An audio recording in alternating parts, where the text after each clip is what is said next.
Feel the real fear with us. প্রিয় listeners, আসসালামু আলাইকুম।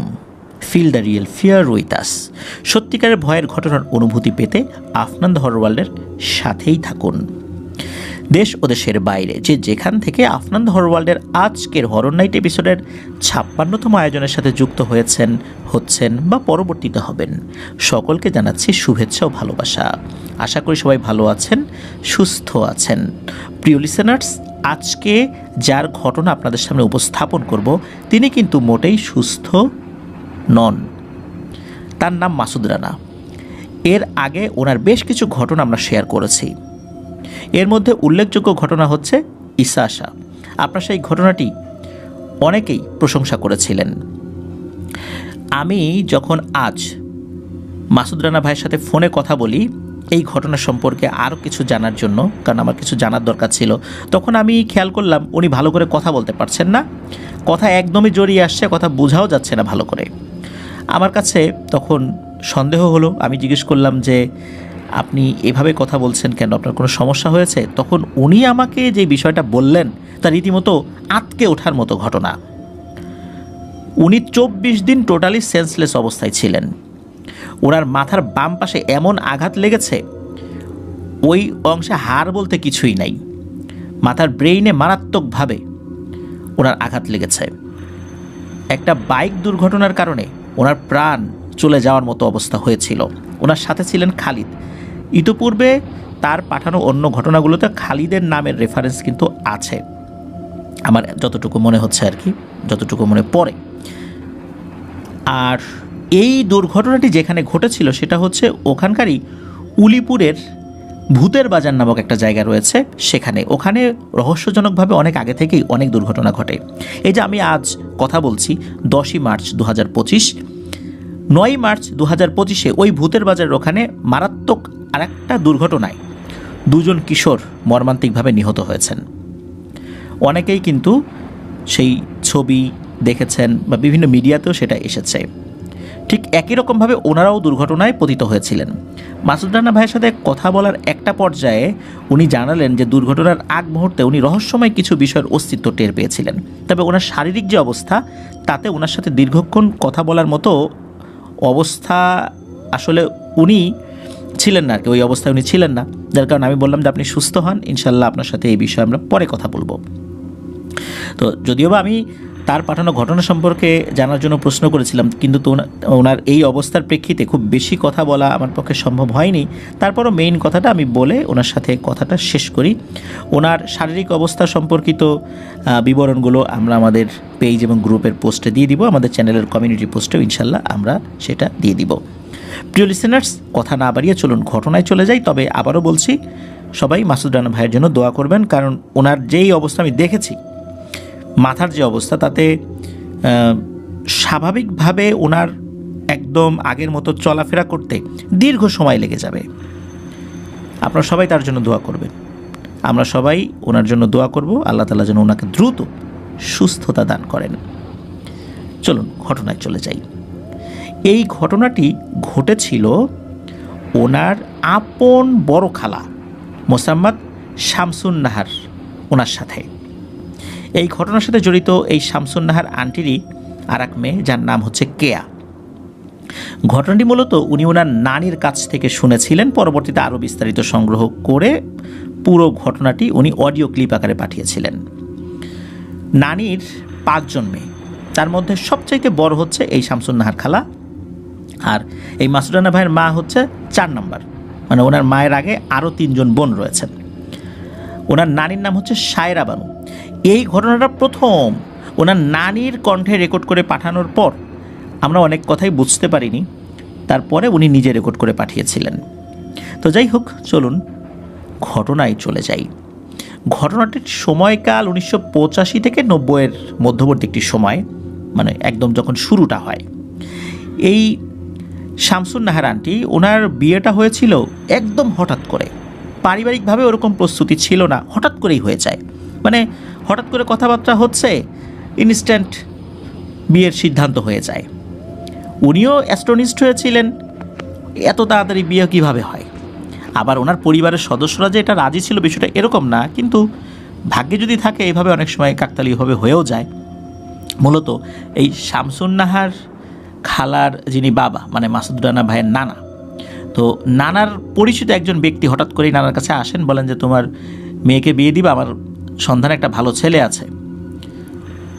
আর ওই ছেলের সম্পর্কে যখন বিস্তারিত কিছু বলা হয় তখন নানা বলেন যে আসলে তোমার মুখে তো শুনলাম, ওই ছেলের পরিবার সম্পর্কে তো আরেকটু ভালো করে খোঁজখবর নিতে হবে, আমি তো আসলে ওকে চিনি না, ওর পরিবারকেও ওইভাবে চিনতে পারছি না, তোমার মুখ থেকে যতটুকু শুনতে পাচ্ছি।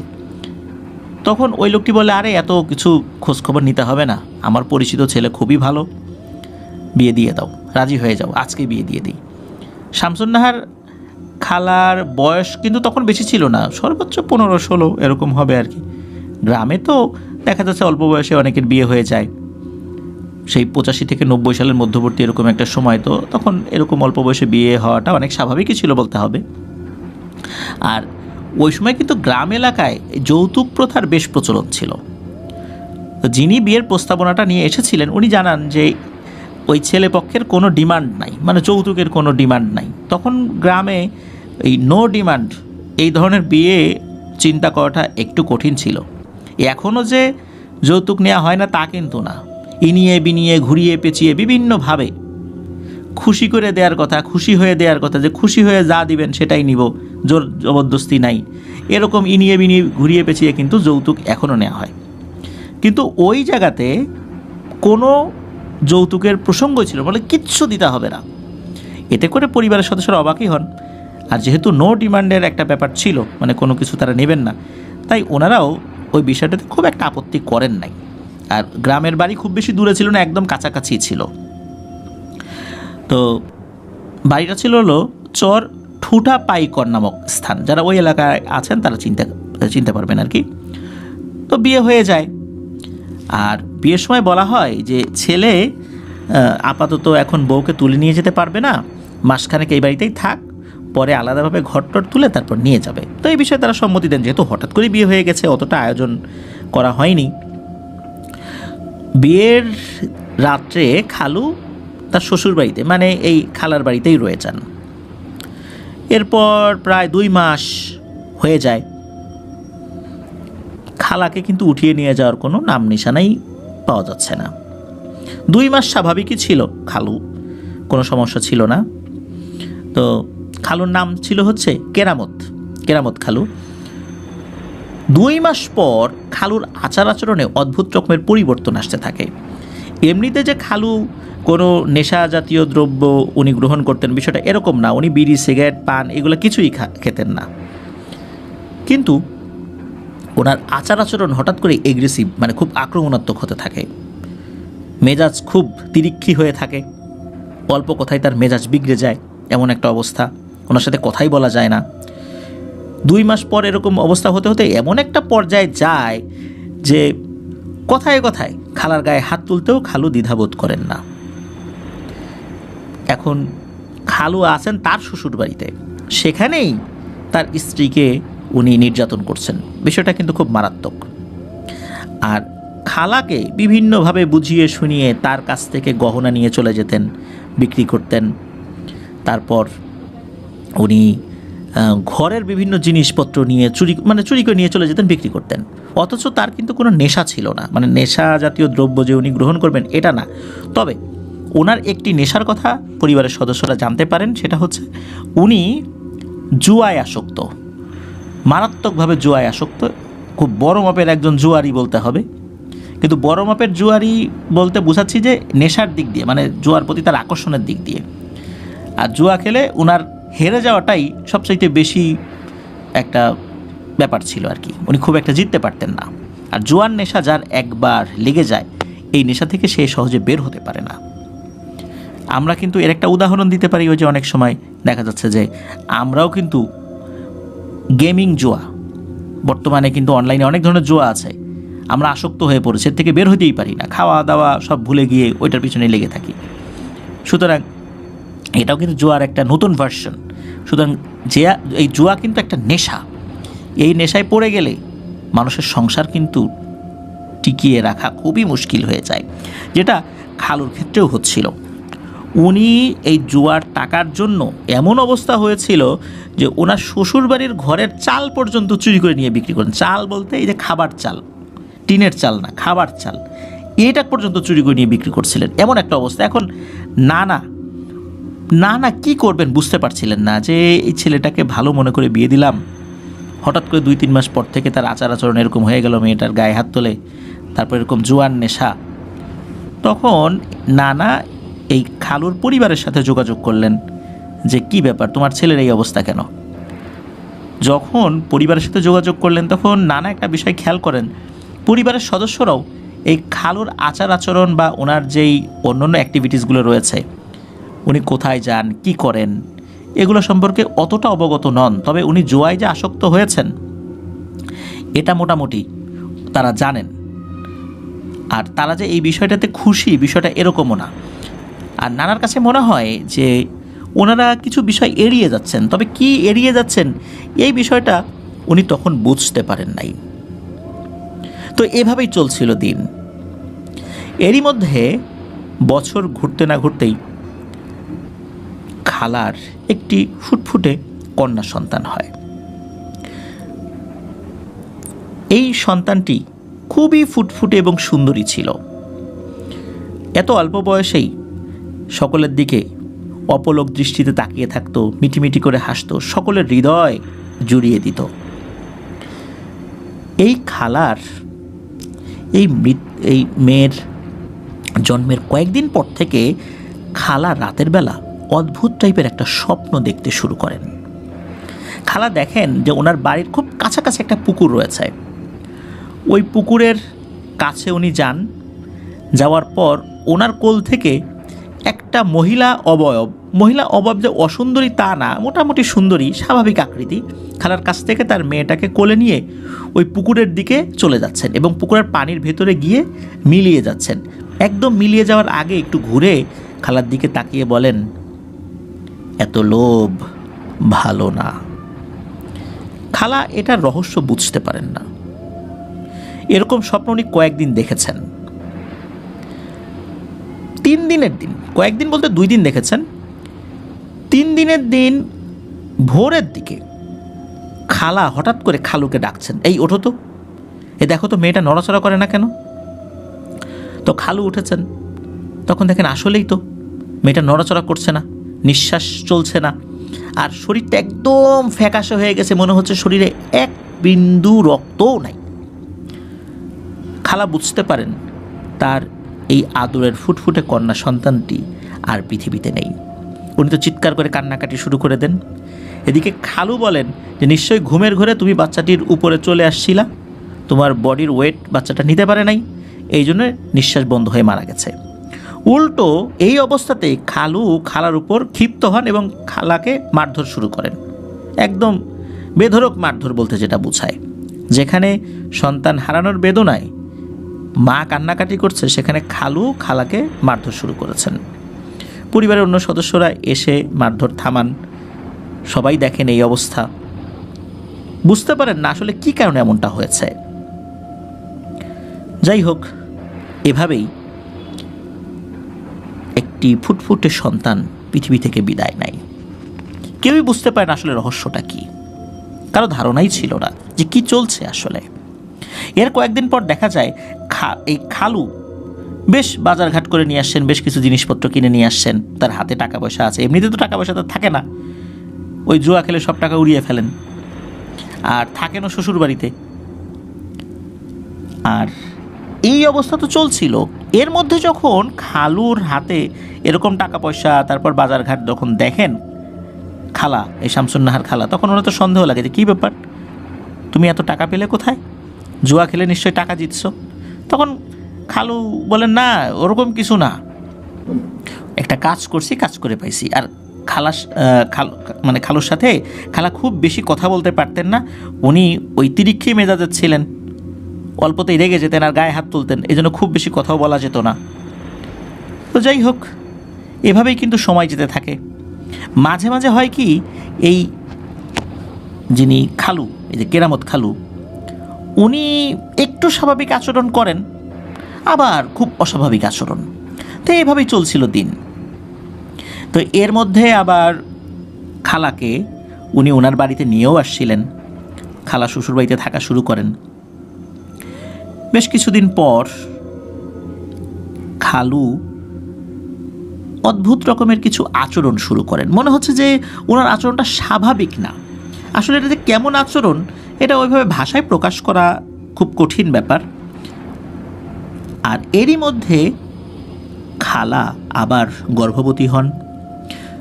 যথারীতি উনি আবারও একটি কন্যা সন্তানের জন্ম দেন। কন্যা সন্তানের জন্মের অল্প কয়েকদিন পর থেকেই আবার সেই স্বপ্ন উনি দেখতে থাকেন।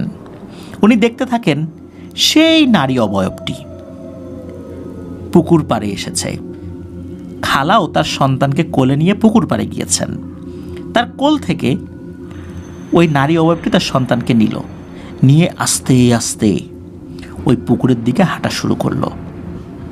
আস্তে আস্তে পানির ভেতরে মিলিয়ে যাওয়ার আগে ঘুরে তাকিয়ে আবার বলল, এত লোভ ভালো না। এরপর ওই সন্তানকে নিয়ে পানির মধ্যে হারিয়ে গেল। খালা চিৎকার দিয়ে ঘুম থেকে উঠেছেন। ওঠার পর উনি দেখলেন না, সব কিছু স্বাভাবিক রয়েছে। উনি ওনার স্বামীকে বলেন যে আমি এরকম একটা স্বপ্ন দেখেছি। ওনার স্বামী বলেন যে ধুর, এই সমস্ত দুঃস্বপ্ন দেখে রাত বিরেতে ঘুম টুম নষ্ট করতেছো, ঘুমাও। এ কথা বলে ওনাকে ঘুম পাড়িয়ে দেন। কিন্তু টানা কয়েকদিন এরকম স্বপ্ন খালা দেখেছেন।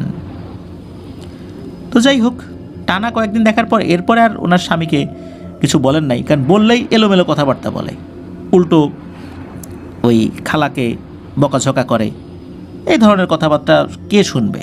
এই জন্য আসলে উনি খুব একটা বিষয় বলতেন না, এই বিষয়ে কী স্বপ্ন দেখেছেন না দেখেছেন। হঠাৎ এক রাত্রে খালা খেয়াল করেন তার সন্তানের শ্বাস প্রশ্বাস চলছে না। উনি তাড়াতাড়ি আলো জ্বালান। আলো জ্বালানোর পর দেখেন, আরে এ কি, তার সন্তানের শরীরে মনে হচ্ছে এক ফোঁটা রক্তও নেই, একদম ফ্যাকাশে হয়ে আছে, নিথর দেহ পড়ে আছে। এটা দেখে উনি আবারও চিৎকার দেন।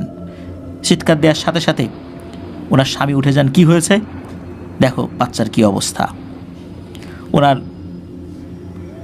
মাথার মধ্যে উদ্ভট জিনিস চলে আসছে, মানে খালুর মাথার মধ্যে উদ্ভট জিনিস চলে আসে। উনি খালাকে দোষারোপ করতে থাকেন যে তোমার কারণে বাচ্চা মারা গেছে, নিশ্চয়ই তুমি ফেলে দিয়েছিলে নিচে, এখন উঠায় এখানে শোয়াই রেখে বলতেছো যে বাচ্চা মারা গেছে, তোমার দোষ। উল্টো ওনাকে দোষারোপ করে ওনার গায়ে হাত তুলতে উনি দ্বিধাবোধ করছেন না। বাড়ির অন্য সদস্যরা চলে আসে, এসে দেখে এই অবস্থা। হঠাৎ করে সুস্থ স্বাভাবিক একটা বাচ্চা এভাবে মারা গিয়েছে, বিষয়টা তো আসলে কেউই মেনে নিতে পারছেন না। যাই হোক, এভাবেই দ্বিতীয় সন্তানটিও পৃথিবী থেকে বিদায় নেয়। কেন বিদায় নিচ্ছে, কি হচ্ছে, এই বিষয়টা আসলে বোঝা যাচ্ছে না। এইভাবে দুটা সন্তান পৃথিবী থেকে বিদায় নিল। তখনও কিন্তু খালা এই বিষয়ে যে অস্বাভাবিক কিছু হতে পারে এটা উনি ওভাবে ভাবেন নাই। এদিকে দ্বিতীয় বাচ্চা মারা যাওয়ার পর খালুর আচার আচরণ অনেক কঠিন হয়ে যায়। কঠিন বলতে সে আরও বেশি বদমেজাজি, মানে কথায় কথায় কোনো কথা ছাড়াই খালার শরীরে আঘাত করেন। এভাবে কাটতে থাকে দিন। বেশ কিছুদিন পর, প্রায় বছর খানেকের কাছাকাছি সময়, খালা আবারও একটি কন্যা সন্তানের জন্ম দেন। এই কন্যা সন্তান হচ্ছে এই কেয়া আপু। তো কেয়া আপু জন্ম নেওয়ার পর থেকে বেশ কিছু বিষয় আবার শুরু হয়ে যায়। আবার উনি স্বপ্ন দেখতে থাকেন, কেউ একজন ওই বাচ্চাকে চাইছে, একই রকমভাবে নিয়ে যাবে। ঠিক ওই যে স্বপ্নটা অন্য দুইবার যেটা হয়েছিল, ঠিক ওরকমটাই দেখছেন। এবার কিন্তু খালা খুব অ্যালার্ট। প্রথম বাচ্চা হারিয়ে যাওয়ার পর দ্বিতীয় বাচ্চার বিষয়ে উনি সতর্ক ছিলেন, কোনোভাবে যেন উনি বাচ্চার গায়ের উপরে উঠে না যান ঘুমের ঘোরে। তারপরেও কিন্তু বাচ্চাটি মারা গিয়েছে। তৃতীয় বাচ্চার বেলায় উনি খুবই সতর্ক, রাত্রে খুবই কম ঘুমান উনি। ওনার ঘুম খুব হালকা হয়ে যায়, মানে কোনো একটা পাতা পড়ার শব্দেও ওনার ঘুম ভেঙে যাবে, এমন ঘুমের অবস্থা উনি করে ফেলেন, যাতে কোনো বাচ্চার কোনো ক্ষয়ক্ষতি না হয়। এক রাতে হঠাৎ ওনার ঘুম ভেঙে যায়। ঘুম ভাঙার পর উনি দেখেন যে ওনার বাচ্চাটি ওনার পাশে নেই। চিন্তা করলেন, বাচ্চা কোথায় গেল এত রাতের বেলা? দেখলেন যে পাশে ওনার স্বামীও নেই, মানে এই কেরামত খালুও নেই। নিশ্চয়ই কেরামত খালু বাচ্চাকে কোলে নিয়ে কোথাও গিয়েছে। তখন উনি দেখলেন যে ঘরের দরজাও খোলা, নিশ্চিত যে ওনার স্বামী কোলে নিয়ে বাচ্চাকে কোথাও নিয়ে গেছে। তো উনি ওঠার পর সকলকে ডাকাডাকি শুরু করেন যে বাচ্চা নাই। আর উনি ডাকটাক দিয়ে আসলে দৌড়ে এদিক ওদিক ছুটোছুটি করেছেন, বাচ্চা নিয়ে কোথায় গেল। ওনার স্বামী তো জোয়ান নেশা, বাচ্চাকে আবার বিক্রি করে দেবে না। তো উনি কী করেছেন, পুকুর পাড়ে গিয়েছেন, ওই দৌড়াদৌড়ি করতে করতে পুকুর পাড়ে গিয়েছেন। উনি গিয়ে দেখেন এক ভয়ঙ্কর দৃশ্য দেখতে পান যে খালু এক হাতে বাচ্চাকে ধরে রেখেছে, আর এক হাত দিয়ে কোনো কিছু পকেটে ভরার চেষ্টা করছে, মানে কোনো একটা কিছু গুছিয়ে পকেটে ভরার চেষ্টা করছে। যেই না খালা ওখানে গিয়েছেন, মনে হলো ধপাস করে পানিতে কোনো কিছু পড়ার শব্দ হলো, কোনো কিছু পানিতে ঝাঁপ দিল, এরকম একটা শব্দ হলো। এরপর খালা জিজ্ঞেস করছেন, এই তুমি ওখানে কেন, বাচ্চা নিয়ে ওখানে কি করো? তখন খালু পিছন দিকে ঘুরে তাকিয়েছেন, ঘুরে তাকে একদম থতমত খেয়ে গেছেন। খালু এমন ভয় পেয়েছেন, মনে হচ্ছে যে বিশাল বড় অন্যায় করতে গিয়ে ধরা পড়ে গেছেন। তখন খালু নিজেকে সামলে নিয়ে বলছেন যে এই তেমন কিছু না, আসলে ঘরের মধ্যে গরম লাগছিল তো, বাচ্চাটা গরমে ঘেমে যাচ্ছিল, তাই মনে করলাম কোলে নিয়ে একটু পুকুর পাড়ে আসি। তুমি এখানে কি করো? উল্টো আরও খালাকে ধমকাধমকি শুরু করতে গেছেন। কিন্তু এখানে খালু বুঝতে পারেন যে তার মেজাজ গরম করে উল্টো আরও ধরা পড়ে যাবেন উনি কিছু করতে পারবেন না।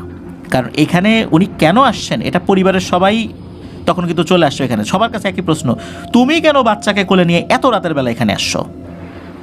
এটা তো তোমার কাজ না, তুমি তোমার বউকে ডাকতে পারতা, তোমার বউকে সাথে নিয়ে আসতা, তুমি কেন কোলে নিয়ে আসলা? বাচ্চার প্রতি তোমার এত দরদ আগে তো কখনো দেখি নেই। এত রাতের বেলা তোমার দরদ উঠলো, বউকে না ডেকে তুমি বাচ্চাকে কোলে নিয়ে পুকুর পাড়ে আসছো, বিষয়টা তো স্বাভাবিক না। খালু ওই সময় তেমন কথা আসলে বলেন নাই, তবে এরপর থেকে খালার সাথে তার আচার আচরণ আর অনেক একদম রাফ অ্যান্ড টাফ হয়ে যায়, খুব কর্কশ ব্যবহার করে থাকেন। এমনিতেও তো তার ব্যবহার খুবই খারাপ ছিল, কিন্তু আরও বেশি খারাপ হয়ে যায়। মানে কোনোভাবেই উনি খালাকে আর এই বাচ্চা মেয়ে এ কে আপু তাকে সহ্য করতে পারছেন না। এভাবেই কিন্তু দিন কাটতে থাকে।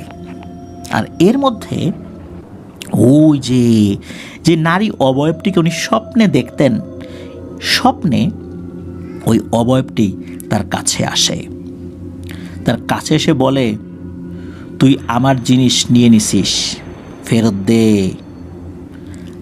খালা তো বুঝতে পারেন না, বলে যাই বেটে তোর কি ফেরত দেবো রে আমি, তুই এর আগে আমার 2টা বাচ্চা নিয়ে গেছিস, যা ভাগ সামনে থেকে, তোর আমি কি ফেরত দিব? তো এইভাবে উনি ঘুমের মধ্যেই ওই অবয়বকে ধমক দিতে থাকেন। এরকম কিন্তু উনি প্রতিনিয়তই স্বপ্ন দেখেন। এভাবেই কেটে যায় 2 বছর। 2 বছর ছোট্ট একটা বাচ্চা যে ভালো করে কথাও বলতে পারে না, হাঁটা শিখেছে মাত্র, তাকেও কিন্তু খালু মারাত্মকভাবে মারধর করতেন। মানে তার আচার আচরণ এই লেভেলে পৌঁছেছিল। যাই হোক, এরকম তো চলছিল, আর উনিও স্বপ্নের মধ্যে এই জিনিসটা দেখছেন। একদিন কি হয়, দিনের বেলা খালা ওই পুকুরটাতেই কাপড় ধুতে গিয়েছেন। কাপড় ধোয়ার সময়, ওটা কিন্তু ওনার শ্বশুরবাড়ির পুকুর আর কি, তো কাপড় ধোয়ার সময় হঠাৎ করে মাছ পুকুরে একটা জিনিস দেখতে পান। উনি দেখতে পান যে একটা ড্যাগের মতো কিছু একটা চকচক চকচক করছে, এরকম একটা জিনিস মাছ পুকুরে ভাসছে। তো উনি একটু খেয়াল করেছেন কয়েক সেকেন্ড, এরপর টুপ করে মনে হলো ডুবে গেল। উনি চিন্তা করলেন যে এই পুকুরে তো অনেক বড় বড় মাছ আছে, অনেক সময় মাছ যদি পিঠ ভাসিয়ে রাখে বা পিঠ ভাসিয়ে চলে যায়, অনেক সময় এরকম সাদা জিনিস দেখা যায়, সেরকম সাদা মনে হয়। মাছের পেটের অংশটা অনেক সময় খুবই সাদা হয়ে থাকে অধিকাংশ মাছের। ওই পুকুরে অনেক বড় বড় রুই কাতল ছিল, মৃগী মাছ ছিল, ওই ধরনের মাছ হয়তো বা ওই সময় তার পেট ভাসিয়ে দিয়েছে বা পিঠ ভাসিয়ে দিয়েছে, এরকম হতে পারে আর কি। উনি এরকমটা চিন্তা করেছেন। তো এটা নিয়ে উনি আসলে খুব বেশি ভাবনা চিন্তা করেন নাই। ওই রাত্রে উনি একটা স্বপ্ন দেখেন। এবার সেই অবয়বটা, সেই মহিলা অবয়বটা, তার চেহারা কিন্তু ভয়ঙ্কর না, আবারও বলছি, একদম স্বাভাবিক মোটামুটি সুন্দর চেহারার একটা অবয়ব আর কি। সেই অবয়বটা স্বপ্নের মধ্যে আসে। স্বপ্নের মধ্যে দেখা যায় যে এই খালা উনি ওই পুকুরের ওখানে দাঁড়িয়ে আছেন, ওই মহিলা দাঁড়িয়ে আছে ঘাটে, তার পেছনে 7টা বড় বড় ড্যাগ, এবং প্রত্যেকটা ড্যাগের উপর বড় বড় কোলা ব্যাঙ বসে আছে। দেখা যাচ্ছে যে ওই ড্যাগের ভেতর থেকে বেশ অনেক কিছু ঝকমক ঝকমক করছে, মনে হচ্ছে ভিতরে অনেক দামি কিছু আছে। ওই মহিলা বলছে যে এই শামসুন নাহার, তুই আমার জিনিস কিন্তু নিয়ে গেছিস, আমার শিকার এখন তোর কাছে, তোর বাচ্চাকে আমাকে দিয়ে দে, আর এখান থেকে যা লাগে সব নিয়ে নে, তোর ইচ্ছা মতো নিয়ে নে, কত সম্পদ লাগবে সব নিয়ে নে। স্বপ্নের মধ্যেই এই শামসুন নাহার খালা বলছে, যাই বেটি, তোর কিভাবে মনে হলো আমি আমার বাচ্চাকে তোর কাছে দিয়ে দেব আর তোর কাছ থেকে আমি ধন সম্পদ নিব? তুই কি আমারে ফকির মনে করছিস? আমি গরিব হইতে পারি, কিন্তু এতটা গরিব না যে আমি আমার সন্তানকে তোর কাছে দিয়ে তোর কাছ থেকে আমি ধন সম্পদ নিব, যা ভাগ এখান থেকে। এইভাবে উনি কিন্তু খুব কর্কশ ভাষায় ওই অবয়বটার সাথে প্রতিবার কথা বলতেন। এরপর ঘটে আরও একটি ভয়ঙ্কর ঘটনা। মাঝরাতে এই শামসুন নাহার খালা উনি ঘুম থেকে উঠে পড়েন ওয়াশরুমে যাওয়ার জন্য। ওই রাত্রে ওনার স্বামী মানে কেরামত খালু উনি বাসায় ছিলেন না, ওনার পাশে এই কে আপু ঘুমিয়েছিলেন, 2 বছর বয়সী বাচ্চা। উনি বাচ্চাকে একা রেখেই ওয়াশরুমে গিয়েছেন। তো ওয়াশরুমে যাওয়ার পর কলে এসে ওনার যে ঘরে যে মানে বাড়ির উঠোনের পাশে যে কলপার ছিল, ওই কলপারে এসে উনি হাত মুখ ধুবেন, অজু করবেন, অজু করে উনি তারপরে ঘরে ঢুকবেন আর কি।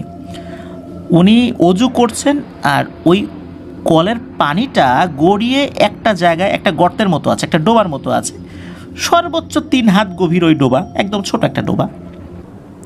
ওই ডোবার ওখানে ওই পানিগুলো চলে যায়। উনি অজু করার পর যখন মাথাটা উঁচু করে ঘুরবেন, উনি খেয়াল করেন ওই ডোবার পাশে সেই অবয়বটা দাঁড়িয়ে আছে, যেই অবয়বটাকে উনি স্বপ্নে দেখতেন। ওটা দেখার সাথে সাথে ওনার ভয়ের থেকে রাগ হয় বেশি, কারণ ওই অবয়বটাকে উনি স্বপ্নে দেখেছেন, বারবার ওনার বাচ্চাকে চায়। উনি ভয় পেয়েছেন এটা সত্য, কিন্তু প্রচণ্ড রাগ হয় যে এইটা এবার আমার সামনে আসছে। তবে আরও একটি বিষয় উনি দেখতে পান, সেটা হচ্ছে ওই অবয়বটার পেছনেই 7টা ড্যাগ। ড্যাগের উপরে কোলা ব্যাঙ ওই সময় ছিল না, কোলা ব্যাঙ না থাকলেও ওই ড্যাগের উপরে কোনো ঢাকনা ছিল না, ওর ভেতরে বেশ স্বর্ণ বা এই টাইপের কোনো কিছু পয়সার মতো কিছু একটা দেখা যাচ্ছিল, যেগুলো উপচে পড়ছে, চকচক চকচক করছে। তখন ওই অবয়বটা বলছে, তোকে তো আমি সবসময় স্বপ্নে দেখা দেই, এবার আমি সামনাসামনি আসছি, নে তোর যা লাগে নিয়ে যা, তবুও তোর সন্তানকে দিয়ে দে। দেখ, তোর অনুমতি ছাড়া আমি নিতে পারতেছি না, তুই যে বাইরে আসছিস, আমি তোর সন্তানকে চাইলে নিয়ে যেতে পারতাম, কিন্তু তোর অনুমতি ছাড়া তো নিতে পারি না, এখানেই আমার সীমাবদ্ধতা।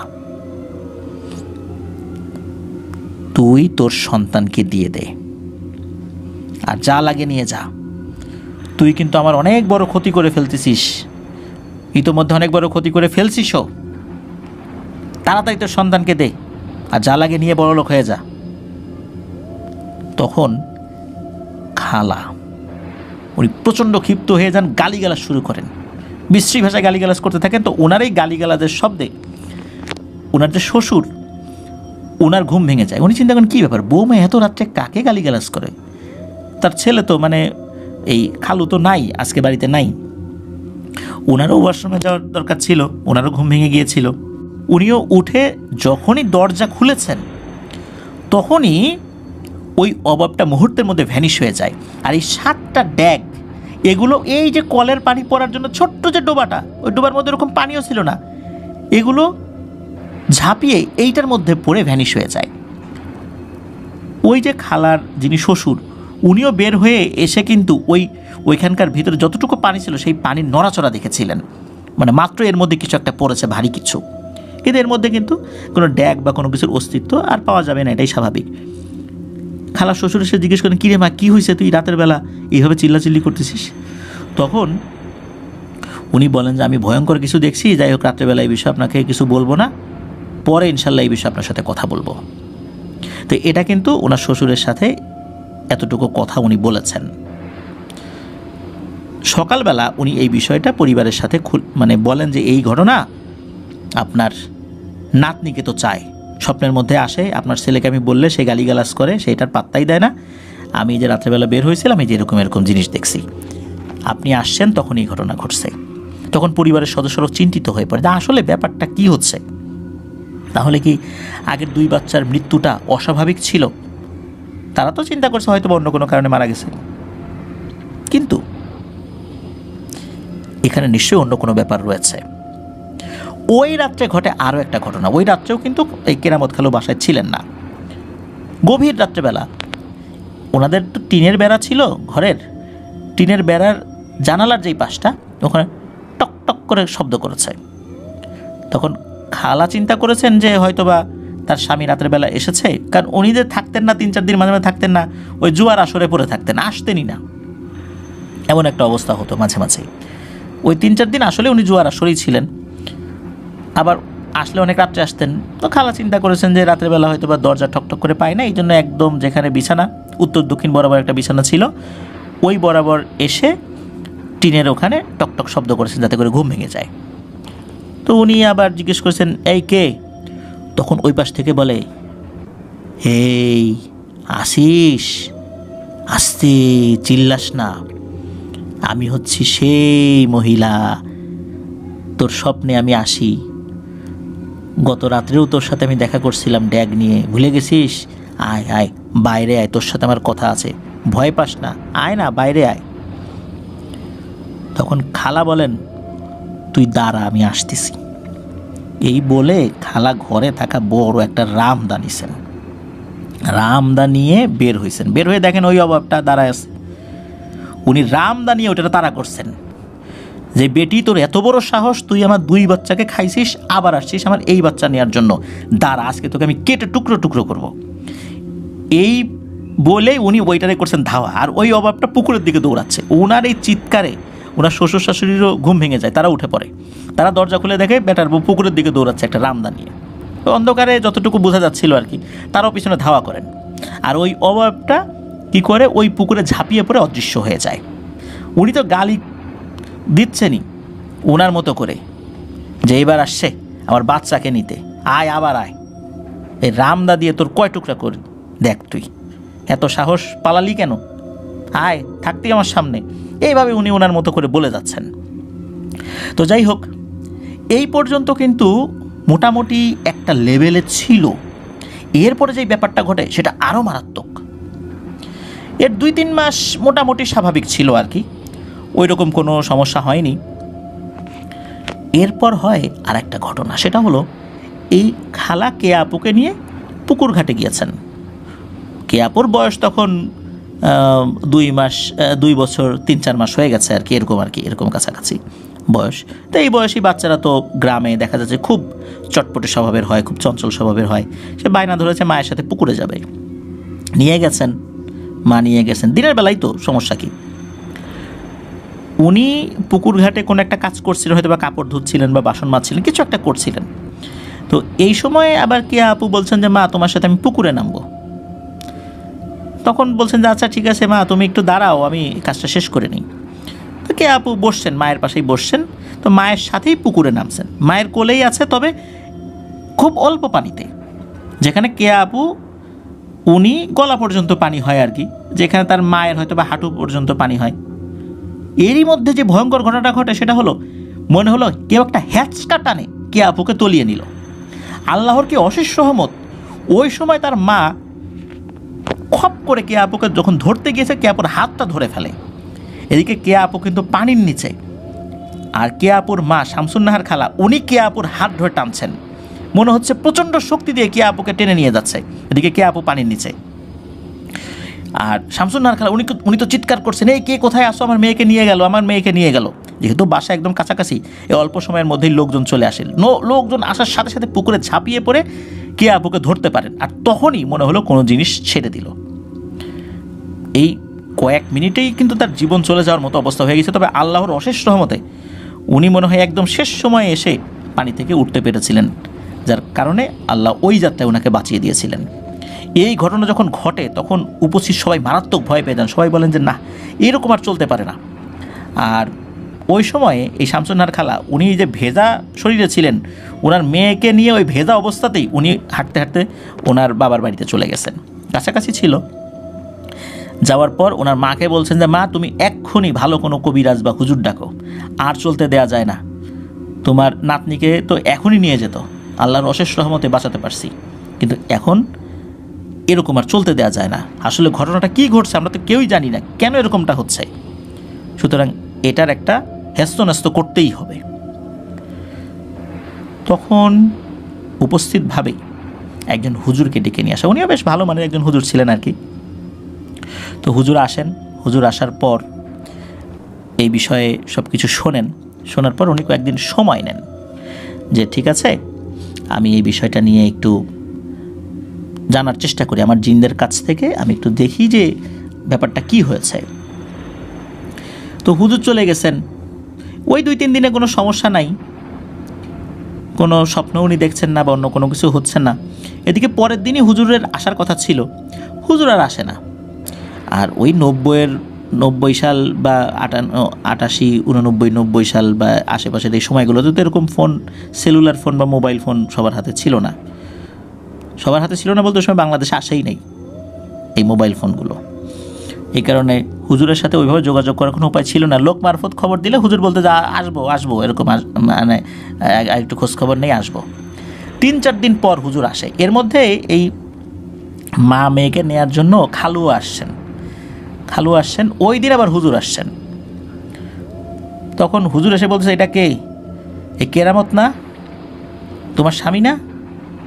তখন খালা বলছেন, হ্যাঁ উনি আমার স্বামী। হুজুর এমন রেগে কেরামত খালুর দিকে তাকিয়ে আছেন, মনে হচ্ছে ওনার চোখ দিয়ে রক্ত ঝরবে, মানে এত রাগ কেরামত খালুর উপরে। তখন অন্য লোকজন বলতেছেন যে হুজুর কি হয়েছে বলেন না। তখন হুজুর বেশ রেগে গিয়ে বলে ওঠেন, আরে আমি কি বলবো, কেরামতকে জিজ্ঞেস করো, সব কথা তো ও জানে, আমার বলার কি আছে? কে কেরামত জানো না তুমি তো সব জানো, না বোঝার ভান করো, চিৎকার চেঁচামেচি করো, রাগ করো, যাতে করে কেউ কিছু বুঝতে না পারে, তাই না?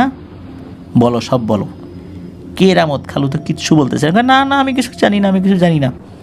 তখন উপস্থিত যারা ছিল কেরামত খালুর উপর চড়াও হয়, মারতে উদ্যত হয়। তখন কেরামত খালু বলেন যে আচ্ছা আমি বলছি সব কথা বলছি। এর ভিতরে আবার হুজুর বলছে, তুমি যদি বলো তাহলে কিন্তু আমি পরিস্থিতি সামাল দিতে পারবো এখানকার, কিন্তু আমি যদি বলা শুরু করি তাহলে এখানকার পরিবেশ পরিস্থিতি স্বাভাবিক থাকবে না, বাঁচতে পারবা কিনা সন্দেহ, এই জন্য তুমি বলো নিজের মুখে। হুজুরের মুখে এই কথা শোনার পর উনি নিজে থেকে বলা শুরু করেন। উনি যেটা বলেন সেটা খুবই ভয়ঙ্কর একটি ব্যাপার। উনি বলেন যে বিয়ের আগে বেশ বছরখানেক ধরে ওই ঠোঁটপাইকার ওইখানকারই আর একজন কবিরাজ ছিল, তার সাথে তার ভালো সম্পর্ক ছিল, বেশ ভালো সম্পর্ক ছিল। ওই কবিরাজের একটা বাইসাইকেল ছিল, বাইসাইকেলে করে নিয়ে কেরামত খালুকে ঘুরিয়ে বেড়াতেন। কেরামত খালুর বয়স কিন্তু বেশি না, ওনার তো হঠাৎ করে বিয়ে হয়ে গেছে, ওনার বয়স সর্বোচ্চ 25 বছর ছিল আর কি। ওই কবিরাজের সাথে আসা যাওয়া করে, কবিরাজের বিভিন্ন কাজে সাহায্য সহযোগিতা করে। কবিরাজও এই কেরামত খালুকে কিছু টাকা পয়সা দিতেন। কবিরাজের পাশ ছাড়তেন না কেরামত খালু। আর কেরামত খালু এমনিতে বেশ উড়নচণ্ডী হলেও উনি মানুষ হিসাবে ওই সময় খারাপ ছিলেন না, তার কোনো নেশাও ছিল না, পান বিড়ি সিগারেট কিচ্ছু না, ওই সময় তার জোয়ার নেশাও ছিল না, একদম স্বাভাবিক। কিন্তু উনি ঘরে ওনার মন বসতেন না আর কি, ঘুরে বেড়াতো এই আর কি। তো এই কারণে ওই কবিরাজের সাথে সম্পর্ক হয়। তো কবিরাজের সাথে তার এই সম্পর্কের প্রেক্ষাপটে কবিরাজের সাথে বিভিন্ন বিষয় নিয়ে আলাপ আলোচনা সবসময় চলতো। কবিরাজ তাকে টুকিটাকি বিভিন্ন বিষয় শিখিয়েছিলেন। এক পর্যায়ে এই কবিরাজ খালুকে একটা কাজের দায়িত্ব দেন, বলেন যে আসছে পূর্ণিমার রাত্রে তুমি এখানে একটা জায়গা আছে, এখানে যাবা, জায়গাটা বলে দেয় কোথায়। ওইখানে যাওয়ার পর গভীর রাত্রে তুমি 3-4টা নারী অবয়ব দেখতে পাবা। তুমি দেখতে পাবা যে তারা একদিকে ঘুরে আছে, তুমি পেছন থেকে যাবা, আস্তে আস্তে পা টিপে টিপে যাবা, এর মধ্যে থাকা যে কোনো একটা মহিলার মাথায় তুমি খপ করে ধরবা, চুল ধরবা, এরপর একটা হ্যাঁচকা টান দিবা, যে কোনো 1-2টা চুল যেন হাতে চলে আসে, ছিঁড়ে চলে আসে, তাতেই হবে, খুব বেশি আসতে হবে সেটা এরকম না। এরপর তুমি হেঁটে চলে আসবা। পেছন থেকে ওরা যতই কান্নাকাটি করুক, কিছু করুক, তোমার ওদিকে ভ্রুক্ষেপ করার দরকার নেই, সোজা চলে আসবা। কেরামত খালু বলেন, আচ্ছা ঠিক আছে যাব। এর মধ্যে তো আসলে কবিরাজের কাছে থেকে বিভিন্ন বিষয় সম্পর্কে উনি জেনেছেন, প্যারানরমাল বিষয় সম্পর্কে তার আগ্রহ সৃষ্টি হয়েছে। এটা উনি বেশ এক্সাইটেড ছিলেন, হাসি মুখেই রাজি হয়ে যান। তবে উনি কবিরাজের কাছ থেকে জেনে নিয়েছিলেন স্পেশালি কোন নারী অবয়বের চুলে উনি খপ করে ধরবেন। হলুদ ড্রেস পরা একটা নারী অবয়ব উনি বলে দেন। চাঁদের আলোতে হলুদ ড্রেসটা বোঝা যাবে, নর্মালি কিন্তু চাঁদের আলোতে লাল হলুদ এগুলো বোঝা বেশ কষ্ট হয়, কিন্তু তখন স্পষ্ট বোঝা যাবে, লালও বোঝা যাবে, হলুদও বোঝা যাবে। কেরামত খালু ওই রাত্রে ওই জায়গার কাছে একটা ঝোপ ছিল, ঝোপের মধ্যে আশ্রয় গ্রহণ করেন। আগে থেকে গিয়ে ওই ঝোপটা পরিষ্কার করে রাখছেন, যাতে করে বেশ ভালো মতো ওখানে বসে থাকা যায় দীর্ঘ সময়। তো রাতের বেলা চলে গেছেন, চাঁদনি রাত, অনেক দূর পর্যন্ত স্পষ্ট বোঝা যাচ্ছে। ওটা একটা বড় খাল বিলের মতো ছিল আর কি একটা জায়গা। ওখানে গিয়ে বসে আছেন অনেক রাত। হঠাৎ করে উনি মহিলাদের হাসাহাসির শব্দ শুনতে পান। উনি দেখতে পান 4-5টা নারী অবয়ব পেছন দিকে, মানে তিনি যেদিকে তাকিয়ে আছেন ওই দিকে পিঠ দিয়ে বসে আছে, গল্প করছে, হাসি ঠাট্টা করছে আর কি। কবিরাজের কথা মতো উনি আস্তে আস্তে পা টিপে টিপে ওই যে হলুদ ড্রেস পরা একটা নারী অবয়ব, ওইটার চুলে গিয়ে খপ করে ধরছেন এবং চুল হ্যাঁচকা টান দিয়েছেন। ওই হ্যাঁচকা টানে কয়েকটা চুল উঠেও আসে। এরপর উনি ঘুরে সোজা হাঁটা ধরছেন।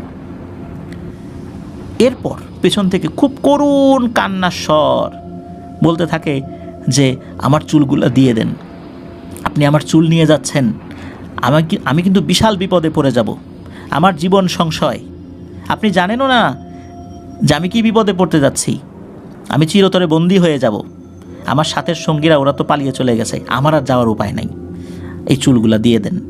এই যে কান্নাকাটি করছে ক্রমাগত, ওদিকে কবিরাজ তো বলে দিয়েছিল খবরদার ওদের দিকে তাকাবা না আর চুল ফেরত দিবা না, সোজা আমার কাছে নিয়ে আসবা চুল।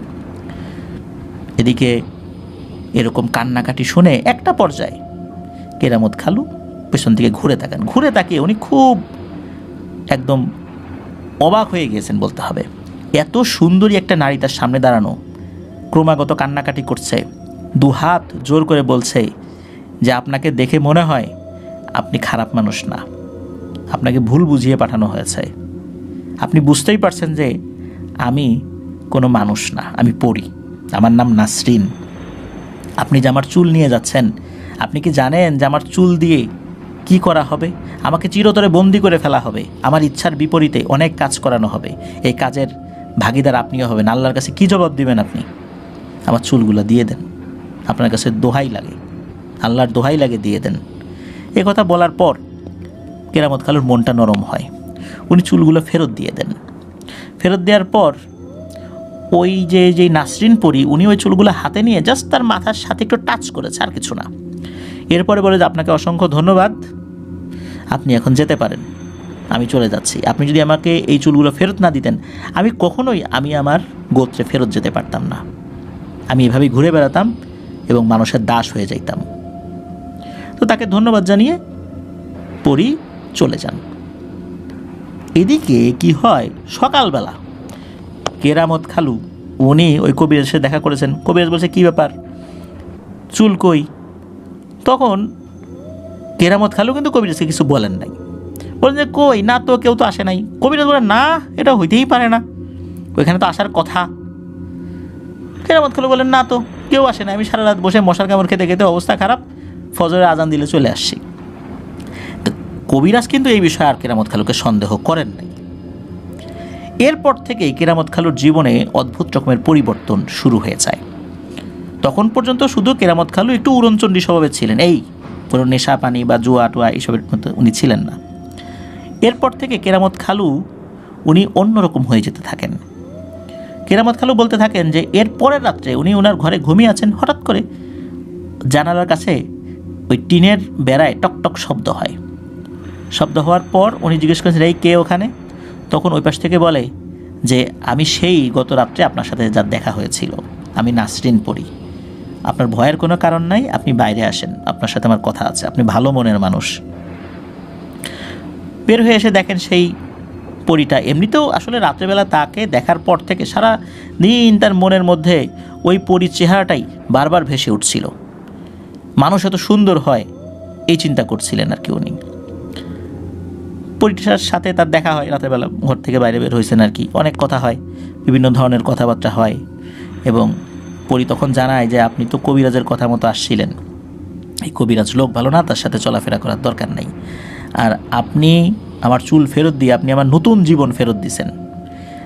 আমি কথা দিচ্ছি আপনাকে ছেড়ে আমি কখনো ইনশাল্লাহ যাব না। আর আপনাকে ভালো লেগে গেছে, আমি আপনার সাথেই থাকতে চাই, তাতে যদি পরিস্থানের সাথে আমার সম্পর্ক ত্যাগও করা লাগে আমি তাই করব, কিন্তু আপনাকে ছেড়ে কোথাও যাব না। একথা শুনে কেরামত খালু খুশি হন। এরপর বিভিন্ন সময় প্রথমবার নাকি পরিস্থানে নিয়ে গেছেন, 2-3 ঘন্টা রেখে আবার ফেরত দিয়ে গেছেন, এরপর 2-3 দিন রেখে ফেরত দিয়ে গেছেন, এরপর মাসখানেক রেখে ফেরত দিয়ে গেছেন। অদ্ভুত ব্যাপার হলো যে ওখানে যাওয়ার পর উনি কি দেখেন সব ভুলে যান। আসার পরে কিছু বলতে পারেন না, খালি বলেন যে পরিস্থানে গেছিলাম, কিন্তু কিছু বলতে পারেন না উনি, একদম ভুলে যান, কিচ্ছু মনে নাই ওনার। মাঝে মাঝেই বাড়ি থেকে এরকম উনি গায়েব হয়ে যেতেন, পরিবারের সদস্যরা খুঁজতো, আবার দেখা গেল উনি ফেরত আসছেন। তো একবার কি হয়, উনি রাত্রেবেলা ঘুমিয়ে আছেন, ঘরের দরজা ভিতর থেকে বন্ধ। সকালবেলা উনি তো দরজা খুলছেন না, বাড়ির সদস্যরা ডাকাডাকি করে নাই নাই নাই, উনি ঘরেও নাই। পরিবারের সদস্যরা দেখে ঘরের দরজা ভিতর থেকে বন্ধ, কেরামত খালু নাই। এই যে উনি নাই, উনি যে কোথায় যান এটা নিয়ে কিন্তু পরিবারের সদস্যরা বিভিন্ন ওঝা কবিরাজের কাছে গিয়েছিলেন। শুধু এতটুকু বলা হয়েছিল যে তার সাথে একটা পরীর সম্পর্ক আছে, কিন্তু সে যে কোথায় গেছে, সে পরিস্থানে গেছে বা কোথায় আছে, কি করতেছে, এই বিষয়ে কোনো জিনেরা তথ্য দিতে পারছে না। কারণ যেই তাকে নিয়ে গেছে সে এমন একটা মায়াজাল সৃষ্টি করে নিয়ে গেছে, কোনো জিনেরা এই কেরামত খালুর অবস্থান শনাক্ত করতে পারছে না। সে জীবিত আছে না মৃত এটাও বলতে পারে না। অনেক সময় তো দেখা যায় যে সে কোথায় আছে, জিনেরা বলতে পারে যে সে পরিস্থানে বন্দী আছে, এটা সেটা, কিন্তু কেরামত খালুর বিষয়ে এই বিষয়ে মানে এই সংক্রান্ত কোনো তথ্য দিতে পারে না। তো যাই হোক, উনি তো ঘরের ভিতরে নাই। এভাবে কেটে যায় 1 মাস। ওই ঘরের দরজা ওনারা বাইরে থেকে পরে লক করে দিয়েছিলেন, কারণ ঘরের দরজা ভেঙে তো ভিতরে ঢুকছিলেন আর কি। 1 মাস পর সকালবেলা ঘরের ভেতরে কোনো কিছু শব্দ ওই পরিবারের সদস্যরা শুনতে পান। তারা কাছে গিয়ে দেখেন, ওই জানালা দিয়ে দেখেন যে কেরামত খালু ভিতরে শুয়ে আছে। তাড়াতাড়ি করে ঘরের দরজার তালা খুলে ওনারা ভিতরে ঢোকেন। উনি সবাই দেখেন যে একদম শরীর দুর্বল হয়ে গেছে, শুকিয়ে গেছে, মনে হচ্ছে অনেক দিন খায় না। উনি ঘুম থেকে ওঠেন, ওঠার পরে বলেন যে আমাকে কিছু খাবার দাও, আমি খুব ক্ষুধার্ত। তো পরিবারের সদস্যরা তাকে খাবার দেন, কিন্তু আসলে উনি বলতে পারেন না যে উনি কোথায় ছিলেন, এটা উনি ভুলে যান।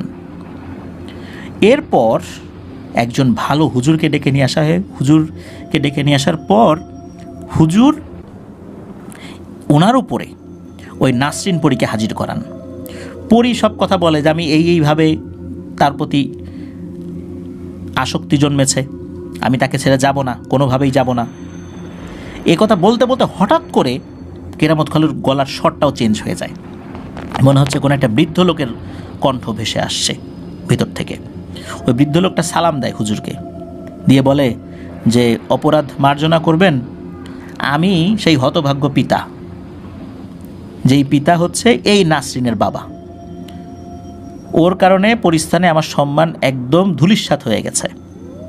সে এই মানুষকে পরিস্থানে নিয়ে আসে, আবার ফেরত দিয়ে যায় অনুমতি ছাড়া। আমরা অনেকবার তাকে বুঝিয়েছি, জিনেরা এমনিতেই জেদি স্বভাবের হয়, কিন্তু আমার এই মেয়েটা আরও বেশি জেদি, তাকে কোনোভাবেই আমরা মানাতে পারছি না। আমি কথা দিচ্ছি যে আমার এই মেয়ে আপনাদের এখানে আসবে না, আর এই ছেলের কাছেও আর আসবে না। আমরা ওকে নিয়ে যাব, তবে অনুরোধ, পারলে আজকে রাতেই অথবা কয়েকদিনের মধ্যেই আপনার ছেলেকে বিয়ে দিয়ে দিবেন, তাহলে ও আপনার ছেলের কাছে আর আসতে পারবে না। তো এই অনুরোধটা করে যান এবং সকলের কাছ থেকে বিদায় নিন।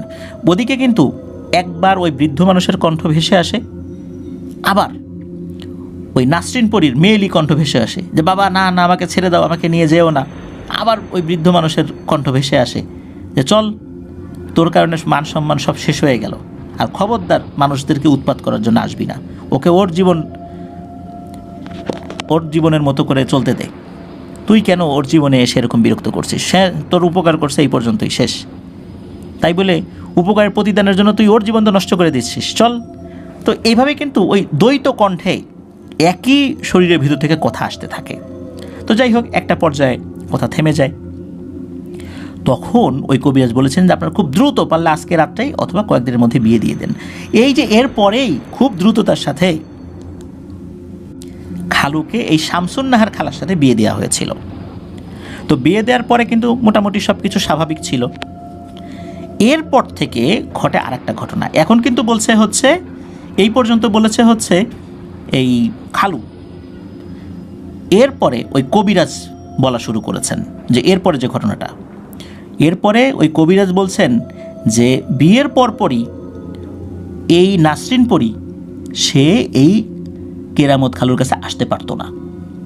এই কারণে সে একটা ছল চাতুরির আশ্রয় নেয়। সে তার মতো করে আসতে পারতো না। সে এমন একটা পদ্ধতি অবলম্বন করে যার কারণে কেরামত খালু একটা নেশা জাতীয় জিনিসের মধ্যে ঢুকে পড়ে। এক মায়াজাল সৃষ্টি করে কেরামত খালুকে সে জুয়ায় আসক্ত করে ফেলে এবং তার মায়াজালে আবদ্ধ করে বারবার কেরামত খালু এই জুয়ায় হারতে থাকে, যার ফলে সে ঋণগ্রস্ত হয়ে যায়। বিয়ের 2 মাস পর্যন্ত ঠিকঠাক ছিল। এরপরে সে এই মায়াজালের আশ্রয় নিয়েছে।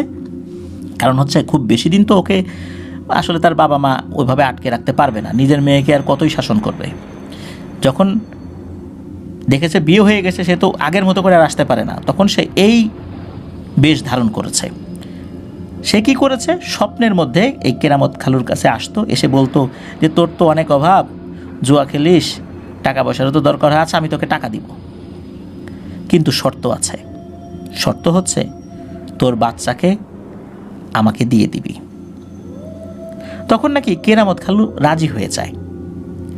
এরপর যখন ওনাদের ঘরে প্রথম সন্তান আসে, কন্যা সন্তান, এই কন্যা সন্তানকে রাতের বেলা উনি ওখানে নিয়ে যায় ওই পুকুর পাড়ে।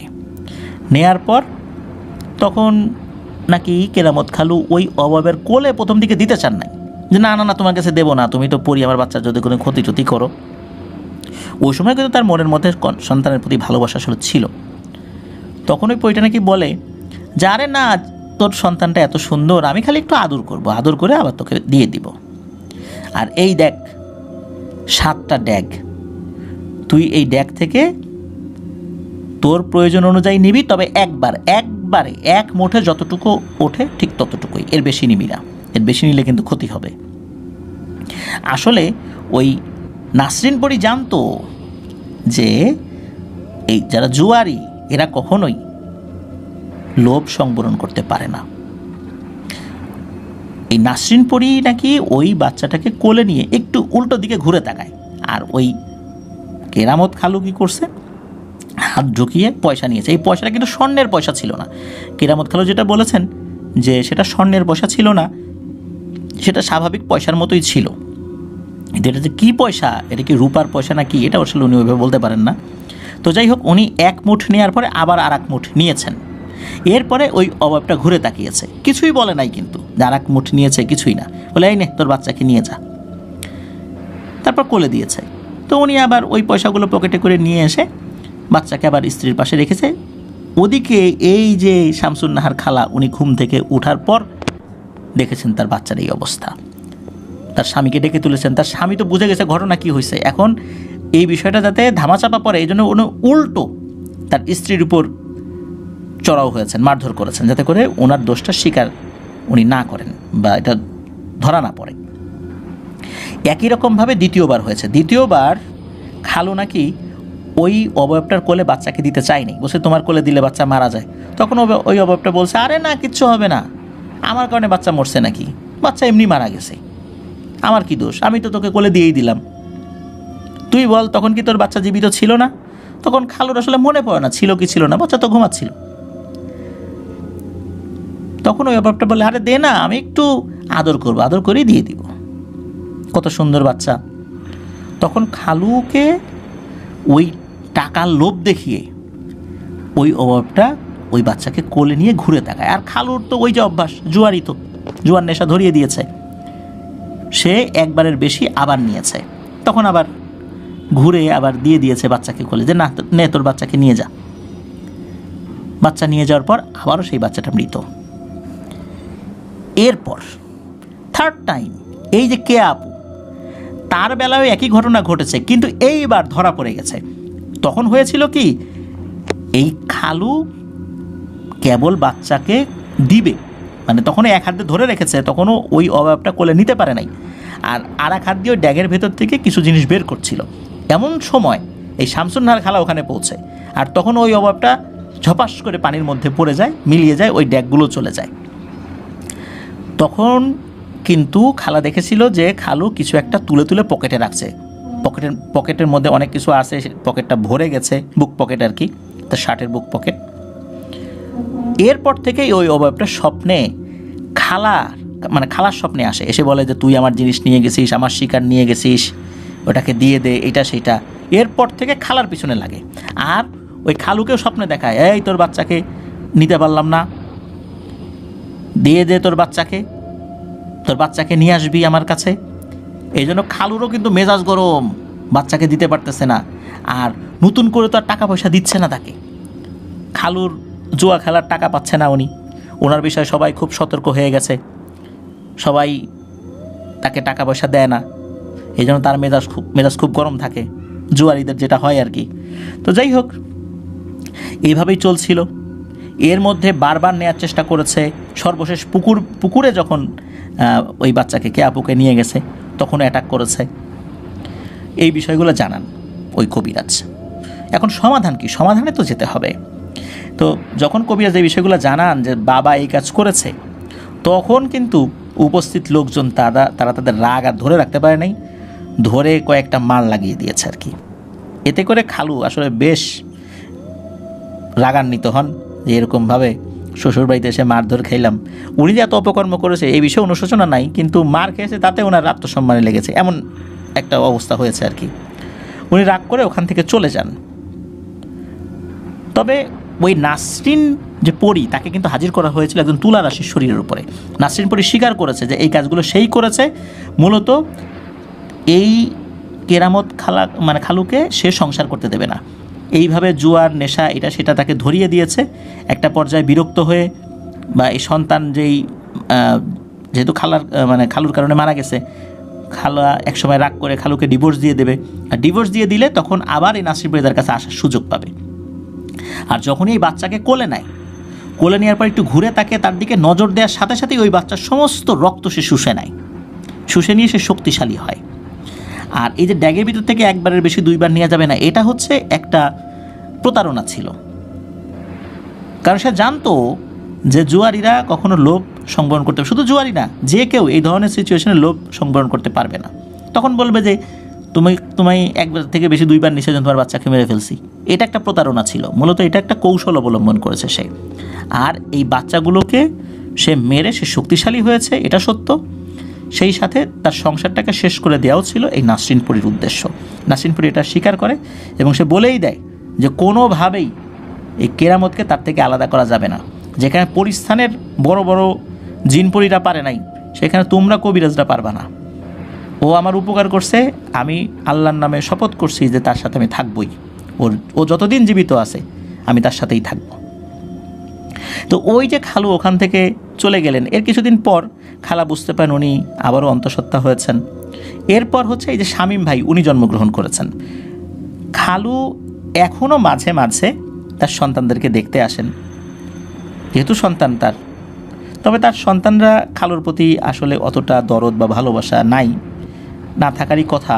তবে উনি বাবা হিসাবে তাদেরকে দেখতে আসেন বলে আমাকে মাসুদ রানা ভাই জানিয়েছেন। আর খালু কিন্তু এখনও অস্বাভাবিক, ওনার ওই যে জুয়ার যে ব্যাপারটা উনি এখনও ছাড়তে পারেন নাই। শোনা যায় যে এখনও ওই নাসরিন পরীর সাথে ওনার যোগাযোগ রয়েছে, যেহেতু ওনার সাথে শামসুন নাহার খালার সাথে ওনার ডিভোর্স হয়ে গেছে, আর উনি তো মুক্ত, উনি নতুন করে আর কোনো সংসার করতে পারেন নাই, আর পারবেন কিনা সেটাও নিশ্চিত না। আর নাসরিন পরী উনি যাবার আগে জানিয়েছেন যে যেহেতু এই মেয়েটাকে আমি নিতে পারলাম না, যেহেতু ধরা পড়ে গেছি, আমিও বলে দিচ্ছি এই মেয়েটার আমি সহজে বিয়ে হতে দেব না।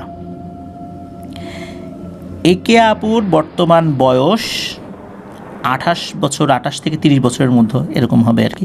ওনার এখনও বিয়ে হয় নাই, অনেক বিয়ের কথা আসে, কথা হয়, শেষ মুহূর্তে কোনো এক কারণে বিয়ে ভেঙে যায়। এখনও কিন্তু এই কে আপু এই অবস্থাতেই আছেন। আর এই যে শামীম ভাই, ওনার তো এখনও আসলে বিয়ে করার মতো অবস্থা ওনার হয়নি। তবে কে আপুর প্রতি ওই নাসরিন পরীর একটা ক্ষোভ রয়েছে, যেহেতু তাকে নিতে পারে নাই, এই কারণেই তার সাথে এই একটা সমস্যা রয়ে গেছে আর কি। তা আমরা দোয়া করি যেন দ্রুত সেই সমস্যা কেটে যায়। আর মাসুদ ভাই জানিয়েছিলেন যে খালুর কোনো বক্তব্য এই বিষয়ে, খালু আসলে মানে ওনার জায়গা থেকে আসলে কি হয়েছিল, আরও কিছু তথ্য জানা যায় কি না, এই বিষয়ে মাসুদ রানা ভাই কোনো তথ্য নিতে পারেন নাই। খালুর সাথে ওনার মাঝে মাঝে দেখা হয়, এমনি সালাম দেয়া, কেমন আছো, ভালো, এতটুকুই হয় আর কি, এর বাইরে আর কিছু হয় না। খালুর মা বাবা মারা গেছেন, বেশ অনেক দিন হয়ে গেছে ওনারা মারা গেছেন। তো এইভাবেই চলছে, এইভাবেই একটি সংসার ভেঙে গেছে। দুইটা সন্তান, নিষ্পাপ সন্তান পৃথিবী থেকে চলে গেছে, আর একটা সন্তানের বিয়ে হচ্ছে না, এভাবেই চলছে। প্রিয় লিসেনার্স, আমরা দোয়া করব যেন কে আপুর খুব তাড়াতাড়ি খুব ভালো জায়গায় যেন বিয়ে হয়, উনি স্বাভাবিকভাবে উনি ওনার জীবনযাপন করতে পারেন।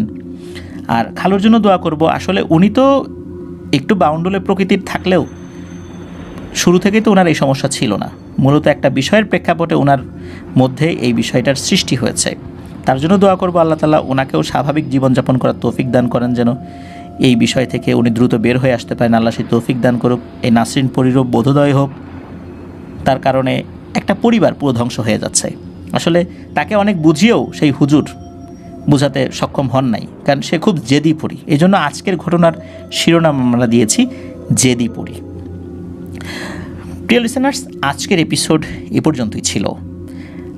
ইয়াসার বইটি যারা এখনও সংগ্রহ করতে পারেননি, তারা কিন্তু অনায়াসে রকমারি থেকে সংগ্রহ করে নিতে পারেন। রকমারির লিঙ্কটা আমাদের এই ভিডিওর ডিসক্রিপশনে দেওয়া রয়েছে। প্রিয় লিসেনার্স, আমাদের এই মাসুদ রানা ভাইয়ের বর্তমান অবস্থা, ওনার যে ছবিগুলো, এগুলো আমরা পোস্ট করে দিব, ইনশাল্লাহ আপনারা সেটা দেখতে পাবেন। আশা করব আমরা সবাই সতর্কতার সাথে ড্রাইভ করব, আর যেই জায়গাগুলোতে এই সমস্যা রয়েছে সেই জায়গা দিয়ে যাওয়ার সময় আয়াতুল কুরসি পাঠ করব, তাতে করে ইনশাল্লাহ এই ধরনের সমস্যা থেকে আমরা হেফাজতে থাকব। এছাড়া আরও কিছু দোয়া রয়েছে, গাড়িতে ওঠার সময় যেই দোয়াগুলো থাকে সেটা আমরা পড়ব। আর এই ধরনের সমস্যার ক্ষেত্রে যদি আমরা বেঁচে থাকতে চাই, আল্লাহ তাআলার হেফাজত বা আশ্রয় কামনা করি, আউযু বিকালিমাতিল্লাহি তাম্মাতি মিন শাররি মা খলাক, তো এই দোয়াটা আমরা পড়ব। আশা করছি ইনশাল্লাহ আল্লাহ তাআলা আমাদেরকে হেফাজত করবেন। প্রিয় লিসেনার্স, আজকের এপিসোড এ পর্যন্তই রাখতে হচ্ছে। সবাই ভালো থাকবেন, সুস্থ থাকবেন, আমার জন্য দোয়া করবেন, আমার পরিবারের জন্য দোয়া করবেন, আপনাদের জন্য দোয়া রইল, আপনাদের পরিবারের প্রত্যেকের জন্য দোয়া রইল। মহান আল্লাহ সুবহানাহু ওয়া তাআলা আমাদেরকে ভালো রাখুন, সুস্থ রাখুন, নিরাপদে রাখুন, আফনান দ্য ওয়ার্ল্ডের সাথে রাখুন। আসসালামু আলাইকুম। প্রিয় লিসেনার্স, আসসালামু আলাইকুম। Feel the real fear.